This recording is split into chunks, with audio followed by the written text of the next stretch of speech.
आपके फॉलोअर्स में रवीना टंडन भी हैं एक, तो जब आप आए कितनी मुस्कुराहट आई खान साहब आपके। आप पटना से है ना? हाँ। हमें भी पटना पसंद है। जी आपके पीछे पड़ा कोई क्रेजी फैन ऐसा? आजकल के हिंदुस्तान में जो बनेगी आलिया उसी को मिलेगा कालिया। हम सफेद कुर्ता पहन लेते हैं ना तो लगता है जैसे बतासा में चिमटा घुसा हुआ है। अरे यूपीएससी ना खखोर के पूछता है कुछ हो। अब जैसे किसी को कह देंगे मामा जी तो आराम से समझ में आ जाएगा। कहेंगे हमारे बाप के सार तो कहेंगे कौन सी बोल रहा है बाप के सार। अरे मामा जी को ही बोला जाता है बाप के सार।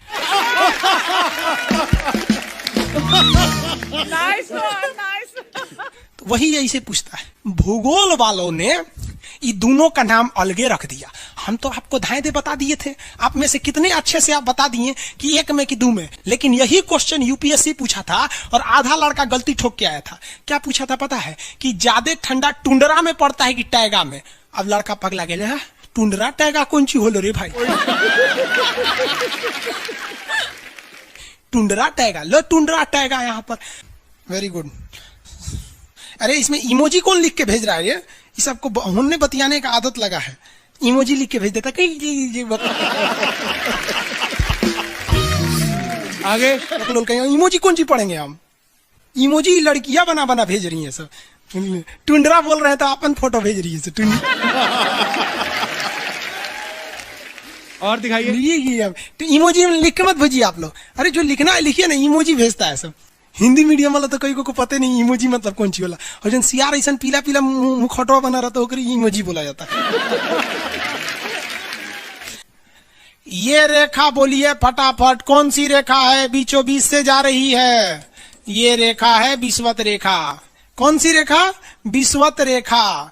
हमारा प्यारा भारत ये रहा हमारा सारे जहां से अच्छा।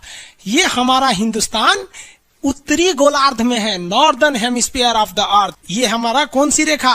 विषुवत रेखा। अरे ये क्या हो गया यार? टेक्निकल आदमी नहीं है हम, या नौटंकी कर रहा है।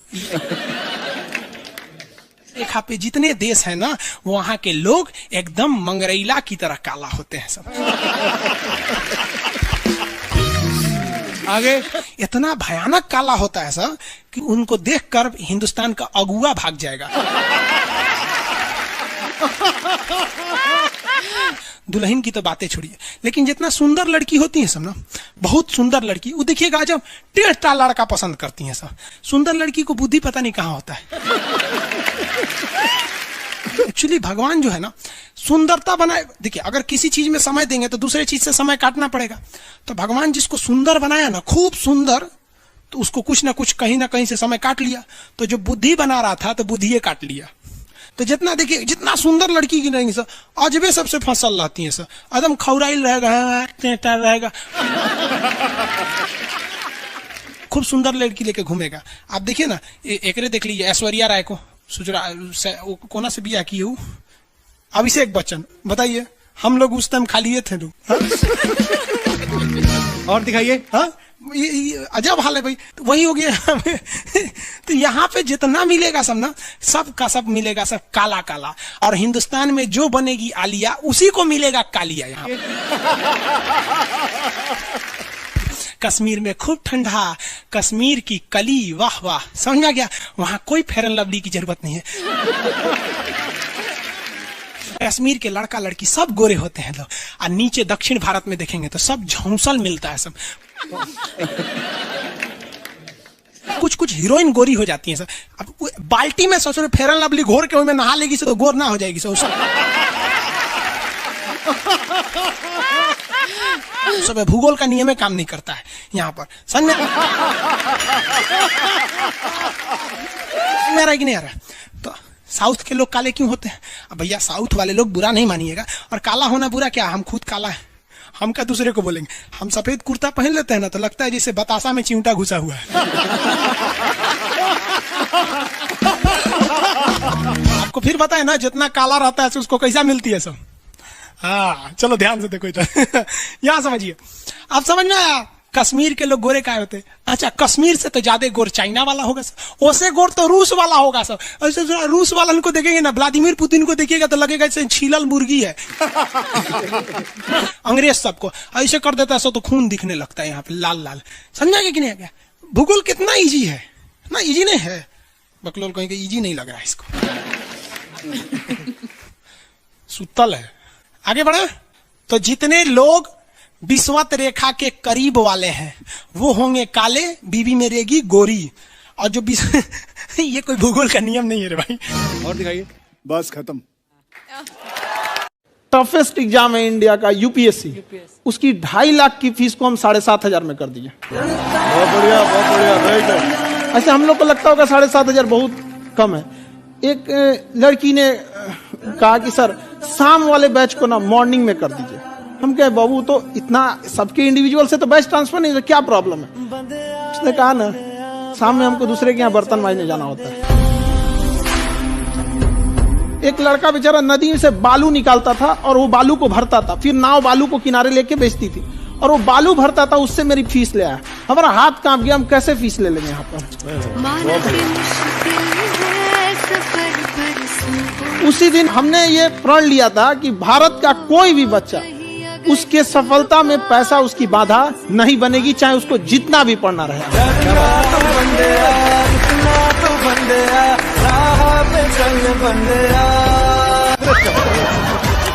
आपके फॉलोअर्स में रवीना टंडन भी हैं एक, तो जब आप आए कितनी मुस्कुराहट आई खान साहब आपके। आप पटना से हैं ना? हाँ। हमें भी पटना पसंद है। बताइए आपके पीछे पड़ा कोई क्रेजी फैन ऐसा? आजकल के फैंस ये खान सर।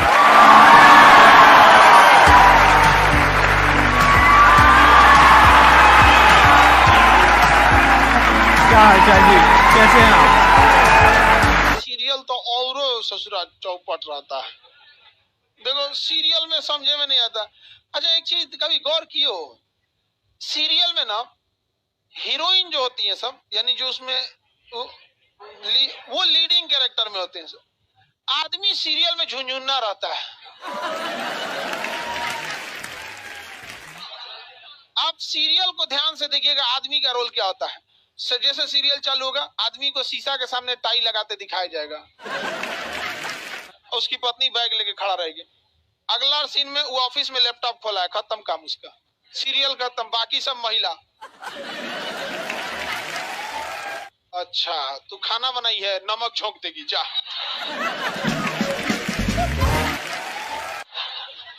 आदमी का काम खत्म, बस लैपटॉप खोलो, टाई लगाओ, खत्म कहानी। बाद में आएगा घरे तो देखेगा मम्मी अलगे मुंह फुलाई है, पत्नी अलगे रो रही है, परेशान रहता है। तो सीरियल में तुम तो मेल का कैरेक्टर देखना, बेचारा इसको लिया क्या है, चुपचाप बेचारा एकदम नहीं, जाता के बीच में अनाज पिसा जाता है। समझ में आ गया कि नहीं आ गया? सब बेचारा पिसा जाता है यहाँ से। किसी को दिक्कत? आप लोग भी पिसाइएगा। इसलिए डे 1 से आप लोग हमारी बात को याद रखिएगा। डे 1 से पहले दिन से तुम लोग एकदम समझ में आता है। तुम्हारा उम्र कितना है रे अभी?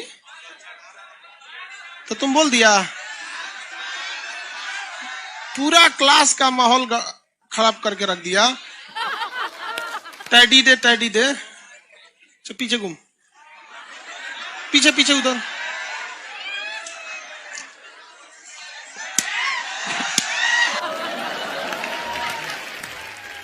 पढ़ने का उम्र है, पढ़ाई कर ले। प्यार मोहब्बत के लिए सलमान खान का उम्र भी बहुत है। और जिसको तुम दिन रात पीछे पड़ता है ना, सलमान खान बुढ़ौती में उसको 2 मिनट में फंसा लेगा।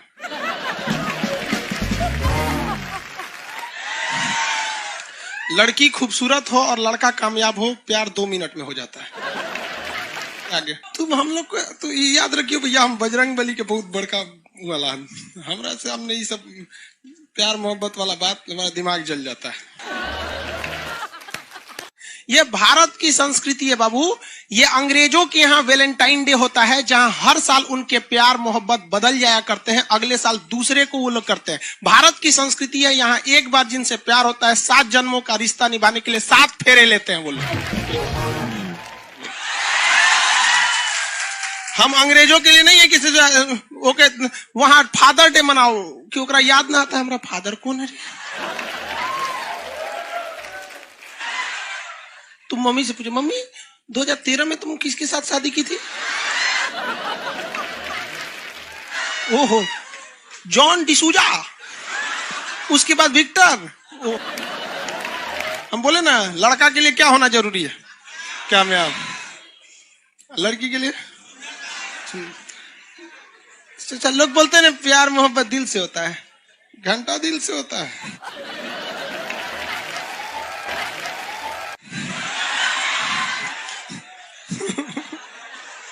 अगर प्यार दिल से होता तो सारा ब्यूटी पार्लर बंद हो चुके रहते।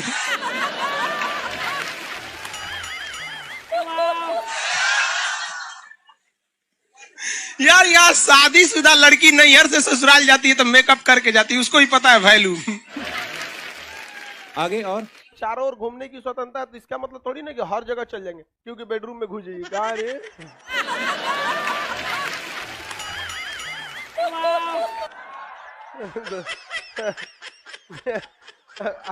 आज जाके कह दीजिए खान सर बोले थे चारों ओर घूमने की स्वतंत्रता के कचर के मारेगा आपको। अगला स्टेशन कैंट एरिया है, वसंत विहार। जिनके पास इस स्टेशन पर उतरने का कार्ड ना हो न उतरे, और आपके पास कार्ड नहीं है उतर गए, चल ना घूम के आते हैं दूसरे का मेट्रो से, तो वहाँ बैठल रहेगा आर्मी वाला धो देगा। अगले मेट्रो में आप जाएंगे नहीं, पहुंचाए जाएंगे। घर में भी देखिएगा ना, महिला हड़ताल करेगी तो बोलबे नहीं करेगी दीदी।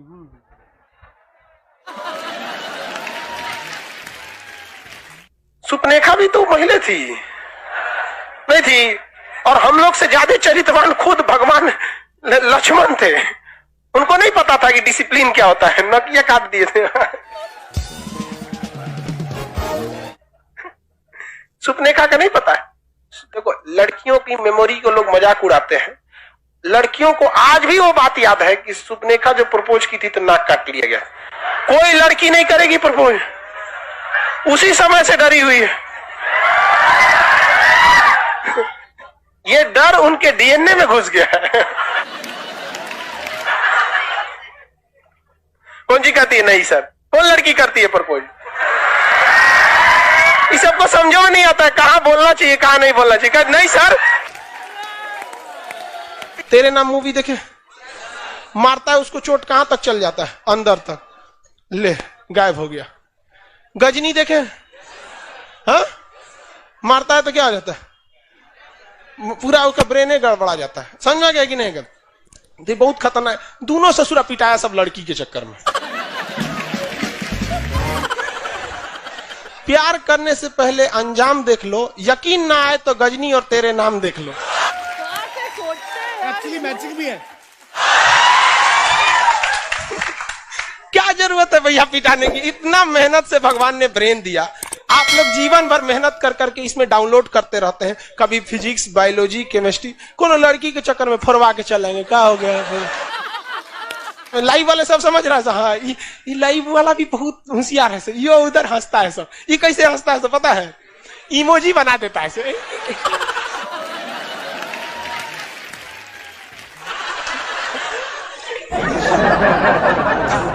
डिजिटल इंडिया में भी हंसी नहीं बर्दाश्त होती, घुसियाएगा तो लाल रंग का भौकाल बना दी गई।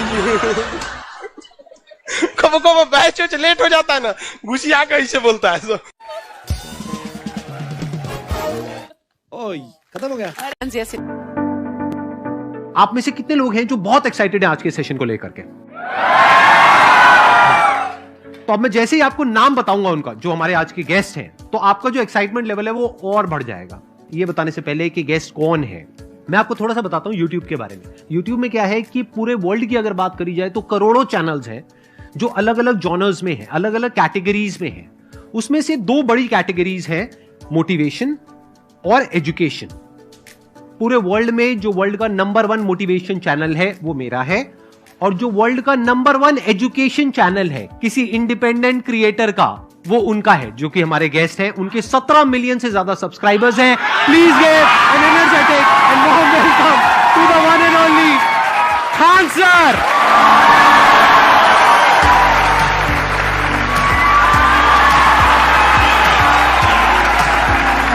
क्या हाल चाल जी, कैसे हैं आप?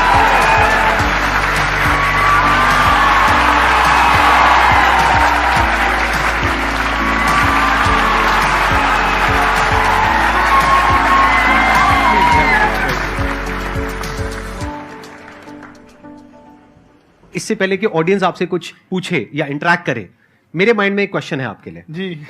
जो बच्चे हैं वो आपके इतने दीवाने क्यों हैं, इतने पागल क्यों हैं आपके पीछे? मतलब मेरे कमेंट सेक्शन में भरा पड़ा था खान सर कब आएंगे, खान सर कब आएंगे। मतलब ऐसा क्या जादू कर दिया आपने बच्चों के ऊपर? ये सवाल हम आपसे भी पूछते हैं, हमारे पे भी इतना कमेंट आया, इतना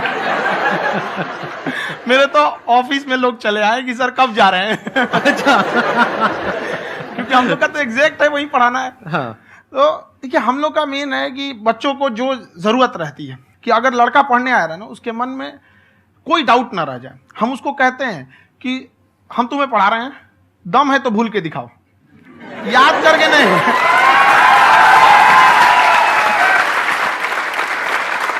प्लस आप जिस प्राइस पॉइंट पे पढ़ा रहे हैं, आई थिंक वो सबसे कम है, वो बहुत ही कम है। सर ये जो फीस का कल्चर है, ये हमारा इंडियन कल्चर नहीं है। हमारा इंडियन कल्चर गुरु दक्षिणा है, उस हिसाब से वो सही है। ऑक्सीजन जैसे जिंदगी के लिए जरूरी है, वैसे एजुकेशन जरूरी है। कोई ये नहीं कह सकता है कि पैसे की वजह से वो खान सर के यहां से लौट गया। क्या बात है।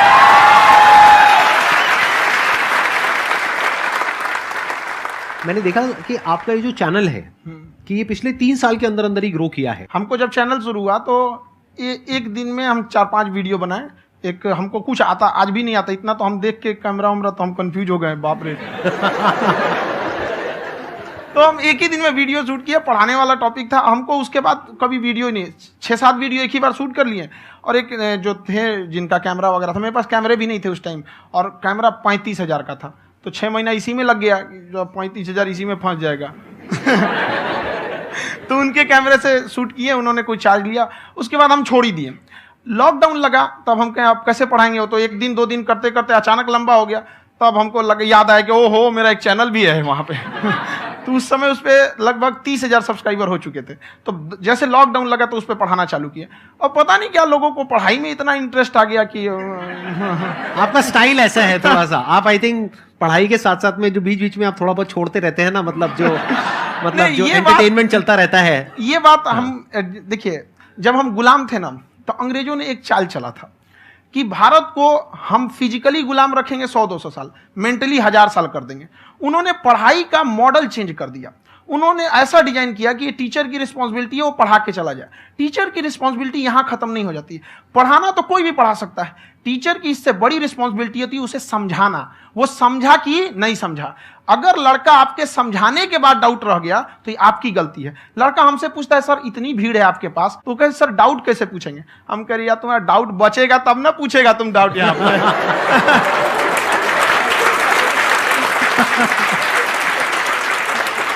कॉन्फिडेंस नेक्स्ट लेवल है खान सर का, मानना पड़ेगा। और शायद यही वजह है इनकी जो ग्रोथ है उसका। किसी ने शायद सपने में भी नहीं सोचा होगा कि पिछले 2 साल के अंदर अंदर जो आपके चैनल की ग्रोथ हुई है, जैसे आप खुद ही बता रहे हैं कि लॉकडाउन के टाइम पे आपके 30,000 के करीब सब्सक्राइबर्स थे, आज की डेट में 17 मिलियन है। और मेरा एक क्वेश्चन और है, इससे पहले कि ऑडियंस में से आपसे कोई क्वेश्चन पूछे, कि कई बार आप ऐसे भी टॉपिक्स टच करते हैं जो थोड़े से कंट्रोवर्शियल हैं या थोड़े से सेंसिटिव हैं, जिसके ऊपर बात करने की हिम्मत आई थिंक बहुत ही कम लोगों में है।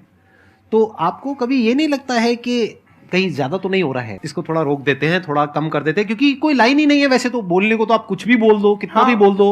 हुई है कंट्रोवर्सी बहुत बार। एक्चुअली बचपन से हमको फौज में जाना था, और फौज वालों के लिए ये सब मायने नहीं रखता। उसको करना है मतलब करना है, तुम सामने कुछ भी रहो, डजंट मैटर।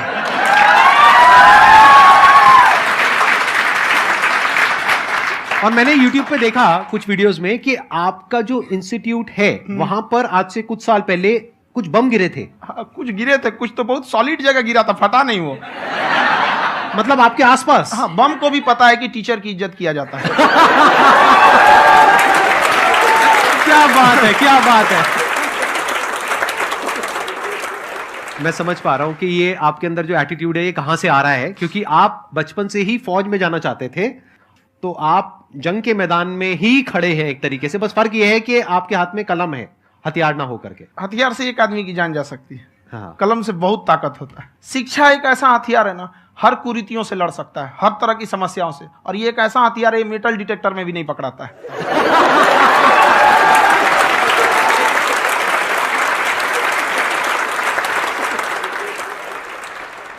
मेरा क्वेश्चन ये है कि अभी प्राइवेट ऑर्गेनाइजेशंस में पीटने का, पनिशमेंट का ये सिस्टम जो है खत्म हो गया है। हम आपके वीडियो में देखे हैं सर कि आप एक बड़ा सा रोल रखे रहते हैं, पुलिस वाला लाठी है वो, पुलिस वाला लाठी है, और स्टेज पे बुला के बच्चों को उसी से धुनाई शुरू कर देते हैं मस्त एकदम से, है ना।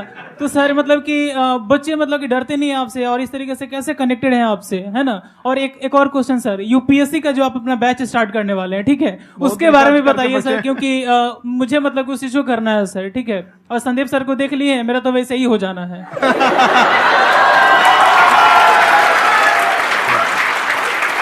क्या हो जाना है? मेरा पूरा कंप्लीट करो। I'll be an IAS officer next year because I have seen you, sir. My day is like complete, sir. All the best. Thank you so much, sir. Thank you. पूरा बोला करो। Thank you. देखिए, लड़कों को जहां तक पीटने की बात है, जब पढ़ाने की बात आएगी तो उसको हम पूरे बेहतरीन ढंग से पढ़ाएंगे। लेकिन जब सजा देने की बात आएगी ना, तो वो भी बेहतरीन ढंग से होगा। ऐसा थोड़ी होगा कि बस एक ही चीज बेहतरीन ढंग से होगा। और डर का होना बहुत जरूरी है। ये डर भी अपने आप में एक मोटिवेशन है, क्योंकि जब आपके अंदर एक थोड़ा सा डर रहे ना, तो डर के भागिए मत। एक ऐसा डर जिसको आप लगे कि नहीं नहीं थोड़ा सा और करने की जरूरत है, फिर तो ये हम इसको क्रॉस कर जाएंगे आप। तो लड़कों के अंदर ये डर बनाना भी जरूरी रहता है। और रही बात यूपीएससी वाले की, जो आपने बोला, बहुत सारे लड़के वेट कर रहे हैं यूपीएससी की, क्योंकि 2-2.5 लाख फीस सारे लोग एफोर्ड नहीं कर सकते। और हमारा वही रहता है, हम तो ज्यादातर हमारे स्टूडेंट देखेंगे तो किसी के रिक्शा वाला, सब्जी वाला, यही लोग, इनको तो 2.5 लाख रुपया इनके पास पूरी संपत्ति नहीं होती है, फीस कहाँ से भरेंगे वहां पे, उसके बाद रहेंगे कहाँ से। तो ऑल ओवर इंडिया से, कश्मीर से कन्याकुमारी तक, गरीब से गरीब भी लड़का उसको पढ़ सकता है। यही कुछ 1000 रुपये मंथली, 12-14 हजार साल का पड़ेगा, खत्म हो जाएगा इतना में।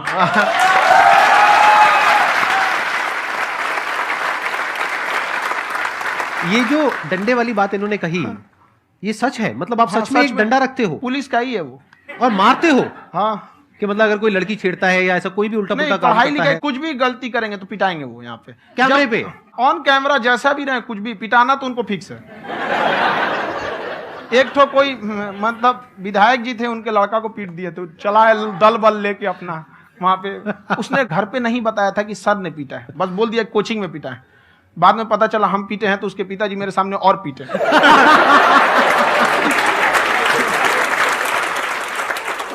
सर, आपका सबसे बड़ा डर क्या है, आप दोनों का? फौजी को डरे नहीं लगता है, बाकी अफसर से पूछिए।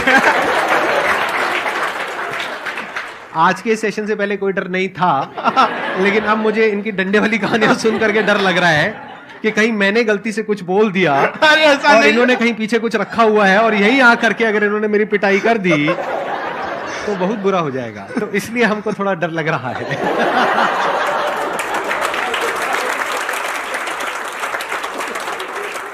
आपकी डेली कितने घंटे क्लासेस होती है? 6-7 घंटे। अभी भी खुद ही करते हो आप? हाँ, हमारे स्टाफ परेशान रहते हैं। हम 1:30-2 बजे सोते हैं, सुबह 6 बजे उठ जाते हैं, परेशान रहते हैं। अरे इतना क्यों करते हो, है ना? कभी तो उनको भी साथ साथ लगना पड़ता है ना। उनको साथ साथ लगना पड़ता है। हम जग गए तो कोई सोया थोड़ी रहेगा, परेशान रहते, दिन में सोते ही नहीं है बेचारा, कहीं कहीं जाके सोते रहता है। तो हम सीट बांध दिए कि भाई तुम इस समय सो जाना, तुम इधर सो जाना। आपकी शादी हो गई या नहीं हुई अभी? मेरी खुशहाली देख के आप आइडिया लगा सकते हैं।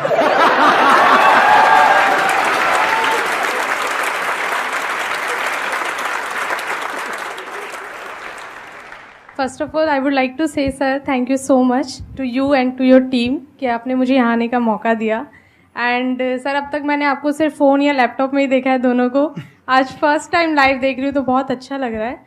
तो मेरा क्वेश्चन ये है सर आपसे, जब हम लाइफ में कोई डिसीज़न लेते हैं कि हमें ये पर्टिकुलर चीज़ करनी है, और क्योंकि हम डिसीज़न लेते हैं तो हमारी आदत है कि पहले हम 4 लोगों से पूछते हैं कि तू बता तेरी क्या राय है, तू बता तेरी क्या राय है। तो उनमें से अगर कोई हमें कह देता है कि ये बेकार डिसीजन है मत कर, तो हमारा माइंड कहीं ना कहीं डाइवर्ट होने लगता है और उसकी वजह से हम अपना डिसीजन चेंज कर देते हैं। तो मेरा क्वेश्चन ये है कि कैसे हम अपने डिसीजन पे स्टिक रहे, कैसे हम जो दूसरे के ओपिनियन है उनको अफेक्ट ना होने दें अपने ऊपर। दूसरे से सलाह लेने से पहले एक बार खुद उस पर रिसर्च कर लेना चाहिए। ताकि आप सामने वाला क्या सलाह दे रहा है आपको समझ में आना चाहिए। यहाँ पर ऐसा नहीं है कि कई बार ऐसे होते हैं कि दूसरे वाले को एक्सपीरियंस होता है, तो अगर आपको पहले से आइडिया है, उसके बारे में आप बेहतरीन ढंग से रिसर्च किए हैं कि क्या इसमें प्लस पॉइंट है, क्या निगेटिव है, उसके बाद आप किसी से सलाह लेने जाइए। ये नहीं कि मन में आया सीधा बताओ गड़बड़ा जाएगा। तो वहाँ पे पहले आपको R&D करना पड़ता है, समझ में आया कि नहीं। और जिंदगी हो या गाड़ी, जीतेगा वही जो टाइम पे गियर चेंज कर रहा है। तो डिसीजन चेंज करना बहुत ज्यादा गलत नहीं है। इन्होंने बहुत अच्छी बात कही है और मैं इसी बात में थोड़ा सा और ऐड ऑन करूंगा कि ये जो आपने कहा ना कि अपने डिसीजन पे स्टिक कैसे रहें, ये कोई अच्छी क्वालिटी नहीं है, क्योंकि टाइम टू टाइम आपको अपने डिसीजंस को चेंज करना होता है। जैसे आपने 4 लोगों से डिस्कस किया, कोई इंसान कुछ पॉजिटिव बोल रहा है, कोई नेगेटिव बोल रहा है, उससे फर्क नहीं पड़ना चाहिए। डिपेंड ये करता है कि वो जो बोल रहा है उसका बेसिस क्या है। क्या वो किसी नॉलेज या एक्सपीरियंस के बेस पे बोल रहा है या ऐसे ही कुछ भी बोल रहा है? ऐसे ही बोल रहा है तो फिर उसकी बात पे ध्यान क्यों दे रहे हो? अगर किसी नॉलेज या एक्सपीरियंस के बेस पे बोल रहा है, फिर चाहे वो पॉजिटिव बोल रहा है चाहे नेगेटिव बोल रहा है, दोनों ही मायने रखता है।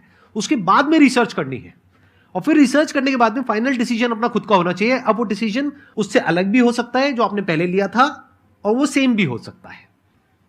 सर मेरा क्वेश्चन दोनों से है आपसे, how to deal procrastination and laziness. हमारा ब्रेन है ना, ये बहुत आलसी टाइप का, इसको आराम खोजना पसंद है। अब थोड़ा सा भी अब इसको आराम की ओर लेके चले गए ना तो फिर उधर ही रहेगा। आप सोचेंगे 10 मिनट आराम कर लेते हैं ना, तो 10 मिनट 2 घंटा बना देगा। उसको टॉर्चर कीजिए, चल 10 मिनट बाद में। उसको आप उस पर हावी मत, वो कह रहा है कि हमको आराम चाहिए, आपको हाँ आराम मिलेगा, पहले काम फिर मिलेगा आराम। तो आप उसके हिसाब से मत चल। आपका मन कर रहा है थोड़ा सा देख लेते हैं, कोई नोटिफिकेशन आया, आप कोई काम कर रहे हैं, क्यों पहले काम कर लीजिए, बाद में देखिएगा ना नोटिफिकेशन। आप हावी मत होने दीजिए यहाँ पे। अगर आप 5 मिनट भी थोड़ा सा लूज पड़े ना, थोड़ा सा कमर सीधा कर लेते हैं, 2 घंटा बर्बाद कर दिया आपको। हावी मत होने दीजिएगा उसको अपने ऊपर। प्रोक्रेस्टिनेशन को तोड़ने का एक ही तरीका है, सबसे छोटे लेवल पे ले जा करके उस गोल को तोड़ दो। यानी वो गोल बहुत बड़ा है, उसको ब्रेक डाउन करो, उसके सबसे पहले स्टेप पे आ जाओ कि उसको अचीव करने का सबसे पहला स्टेप क्या है। जैसे गाड़ी चलाना सीखना है, उसको सबसे पहला स्टेप क्या है। अगर घर में कोई नहीं है सिखाने वाला या सिखाने वाली, तो बाहर जा करके जो गाड़ी का ड्राइविंग स्कूल है उधर जा करके पैसे दे दो। अब फंस गए ना तो फंसा दो अपने आप को। दिमाग ये लगाओ कि अपने आप को कैसे फंसाया जाए। जब हम फंस जाते हैं ना तो फिर हमको वो काम करना ही पड़ता है। Then there is no looking back. जब तक आप सोच रहे हो तब तक सोच रहे हो, उसको बोलते हैं पैरालिसिस ऑफ एनालिसिस, कि आप सोचते चले जा रहे हो अपने माइंड में, मैं ये करूंगा वो करूंगा वो करूंगा वो करूंगा, और प्रोक्रेस्टिनेट हो रहा है, वो चीज टलती चली जा रही है। तो उसको छोटे से छोटे लेवल पे ब्रेक डाउन करके उसको कर दो, दैट इज नंबर 1। और जैसे ही करना शुरू करते हो, कोशिश करो कि उसको जब तक कि आप सही से नहीं कर लेते हो उसको छोड़ना नहीं है, तो आपकी लेजीनेस भी खत्म हो जाएगी। कई लोगों को तो हमने देखा जो सप्ताह में कुछ भी नहीं करता, वो भी संडे को आराम कर रहा है।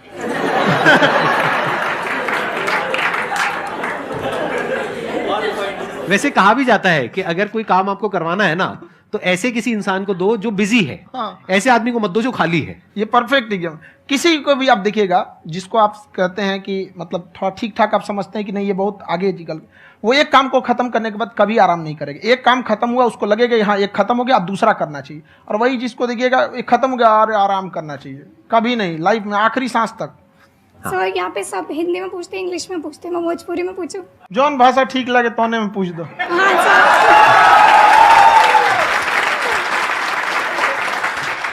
सर ये पूछे के चाहते नहीं कि जैसे हमने के पढ़ाई करी निशान, तो कभी कभी डेली टारगेट्स जो होला वो कंप्लीट ना होला। अगर टारगेट्स कंप्लीट भी होला तो फिर ऐसा इरिटेशन या फिर वो एंजाइटी या फिर कि और करना है या फिर अभी नहीं हुआ, वो चीज़ हमेशा रहेला। तो वो कम कैसे करल जाए? देखिए टारगेट्स को ना हम लोग को एक अपने हिसाब से पहले फिट करना चाहिए। ऐसा नहीं कि दूसरे किसी इंसान को देख के हम टारगेट फिट कर ले। कोई लड़का 8 घंटा पढ़ रहा है, कोई पहली बार अभी पढ़ना ही चालू किया, उसको देख के 8 घंटा पढ़ेगा तो पढ़ाई छोड़ देगा। तो आप अपनी क्षमता के हिसाब से देखिए कि आप कितना पढ़ सकते हैं। अगर आपने एक घंटे को बना लिया कि हम 1 घंटा पढ़ सकते हैं, अगले 1 हफ्ते तक उसको सस्टेन रखिए। जिम में कैसे करते हैं लोग, पहले दिन उठा लीजिएगा 1 क्विंटल तो हार्ट अटैक हो जाएगा। तो वो धीरे धीरे टारगेट सेट कीजिए और अपनी क्षमता को भी देखिए। हर इंसान की क्षमता अलग है। कंगारू को देख के हाथी छलांग मारेगा, पैर तोड़ के बैठ जाएगा।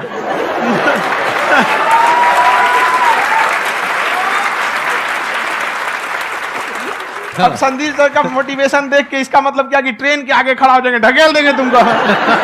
हालांकि ऐसा कर देते हैं, लेकिन ऐसा करिएगा लोग नहीं, क्षमता पता होना चाहिए। आपके अंदर एंजाइटी हो रही है कि मैंने कर तो लिया है, आप ये नहीं कह रहे कि मैंने कुछ भी नहीं किया है फिर मेरे को एंजाइटी हो रही है, आप ये कह रहे हो मैंने काफी कुछ कर लिया है फिर भी एंजाइटी हो रही है कि कहीं कुछ छूट तो नहीं गया है। तो बेसिकली आपको ये देखना है कि अगर आपके अंदर ये एंजाइटी हो रही है, that means you are a very good student, आप एक अच्छे स्टूडेंट हो। क्यों? क्योंकि बहुत सारे स्टूडेंट्स तो ऐसे हैं उनको पढ़ने के नाम से एंजाइटी होती है। तो आपको एंजाइटी हो रही है कि मैंने पढ़ लिया, दिन में मानो 8 घंटे का आपने टारगेट सेट किया और 6 घंटे पढ़ लिया, या मान लो 8 घंटे भी पढ़ लिया, फिर भी एंजाइटी हो रही है कि मैंने 10 घंटे नहीं पढ़ा। तो ये तो अच्छी क्वालिटी है ना, ये तो एक ब्रिलियंट स्टूडेंट की क्वालिटी है, क्योंकि एंजाइटी उसी को होती है जो केयर करता है, जिसको परवाह है, उसी की तो एंजाइटी होती है। जैसे माँ को अपने बच्चे की, जैसे एक माँ को अपने बच्चे को लेकर के एंजाइटी होती है। हंस लो मजाक उड़ा लो मेरा। कोई बात नहीं, एडिट कर देंगे इसको हम। हाँ।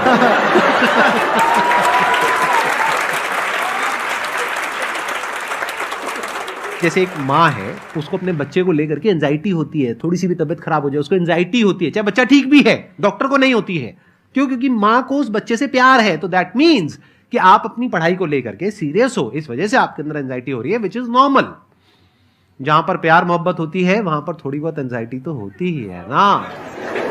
समझ रहे हो ना मैं क्या कहना चाह रहा हूं?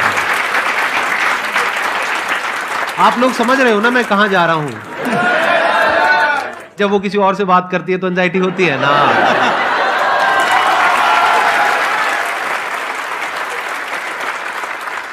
सर, आपकी स्टोरी हमने सुनी थी, तो एक टाइम आया था जब आप गंगा किनारे जाके बैठ गए थे, उस समय आपको कुछ समझ नहीं आ रहा था।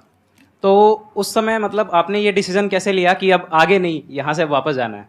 रास्ता ही नहीं था। घर जाने के लिए एटलीस्ट 90 रुपए चाहिए थे, जेब में 40 रुपए थे, कैसे घर जाते हैं? और हम गंगा के किनारे चुपचाप बैठे बैठे हम कहें कि अब बहुत टेंशन हो गया, अब घर जाना चाहिए। रूम पे, तो किराए के रूम पे ही आदमी सारे लोग रहते। गए वहाँ पे तो रूम लॉक हो गया था, तुम खटखटाए तो ऊपर से गुस्सा से बोले जो ऑनर थे, क्या टाइम हो गया है? तुम कहीं 9-10 बज रहा होगा। घड़ी देखिए तो 2 बज रहा था रात का, 2-2:30 बज गया था वहाँ। टेंशन में आप तो होता है, कई बार ऐसा समय आएगा कि लगेगा जैसे अब कुछ नहीं हो सकता है। तो इससे घबराना नहीं है, कभी कभी गुच्छे की आखिरी चाबी भी ताला खोल देती है। जो बातें आपने बताई कि घर में प्रॉब्लम्स ये तो बहुत लोगों ने फेस करी वहां पर, आप अकेले नहीं है, बहुत लोगों ने ये प्रॉब्लम्स फेस करी, बहुत तरह की प्रॉब्लम्स देखी, बहुत तरह की स्ट्रगल्स देखी, लेकिन वो सब इतने कामयाब नहीं हो पाए जितने कि आप हुए। तो आपके अंदर ऐसा कुछ ना कुछ है जो औरों के अंदर नहीं है। तो वो मैं जानना चाह रहा हूं कि वो ऐसा क्या था जहां से कि आपका दिमाग यहां तक सोच पा रहा है कि मैं पूरे इंडिया में इतने बड़े लेवल का चेंज लेकर के आ सकता हूं, एजुकेशन फील्ड में रेवोल्यूशन लेकर के आ सकता हूं। ये सोचना ही बहुत लोगों के बस का नहीं है। मेरी एक खुद की थिंकिंग, अगर हमको कोई 100 रुपए किसी काम के लिए दिया, हम सबसे यही कहते हैं, तो हम कोशिश करते हैं उसे 200 का रिटर्न दे। अगर कोई हमसे 200 रुपया फीस दे रहा है, 250 दे रहा है, तो हम उसको ये कोशिश करते हैं कि तुम्हें ऐसा लगे कि नहीं भैया हमने 10-20 हज़ार का पढ़ लिया यहाँ पर। वो ईमानदारी से कभी कमी नहीं। और हमेशा अगर हम प्रॉमिस X का करते हैं तो डिलीवर 4X करना चाहते हैं। ध्यान से सुनना और ध्यान से समझना इस फर्क को, अगर आप समझ पाए तो बहुत आगे जाओगे लाइफ में। एक वो होते हैं जो ये सोचते हैं कि हमें सब कुछ मिल जाए, हमें कुछ भी करना ना पड़े। दूसरी कैटेगरी होती है लोगों की जिनको जितना मिलता है उसमें भी चोरी चकारी करते हैं या कोशिश करते हैं कि उससे कम दे सामने वाले को जितना कि हमें मिल रहा है। तीसरी कैटेगरी होती है लोगों की, जो इनके जैसे लोग होते हैं, वो क्या करते हैं, वो ये सोचते हैं कि अगर मैंने किसी से 1 रुपए भी लिया, देखा जाए तो 200-250 रुपए कुछ भी नहीं होता है, 200-250 रुपए अगर मैंने लिया तो कैसे उसको 400 रुपए की वैल्यू दूं। ये जो थिंकिंग है ना, यही एक फर्क होता है एक ऐसे इंसान में जो बहुत आगे निकल जाता है और उस इंसान में जो मीडियोकर रह जाता है। आप अपने आप को अपने आप के ऊपर समय दीजिए, उसको डेवलप कीजिए। जब आप अपने आप के ऊपर खर्च करते हैं तो आने वाले समय में लोग गूगल पे आपको सर्च करते हैं। क्या बात है सर, ये आपने अभी बनाया है या ये कोई पुराना आपका वो है? बनते रहता है, इसे फ्लो में बन जाता है। आपके अंदर ना सर एक कवि छुपा हुआ है कहीं ना कहीं जो बाहर आना चाहता है। कभी ना कभी आपने सोचा होगा कुछ? हाँ, कभी कभी। देखिए, एक चीज है, संगत का बहुत अच्छा असर पड़ता है। ये चीज को हमेशा संगत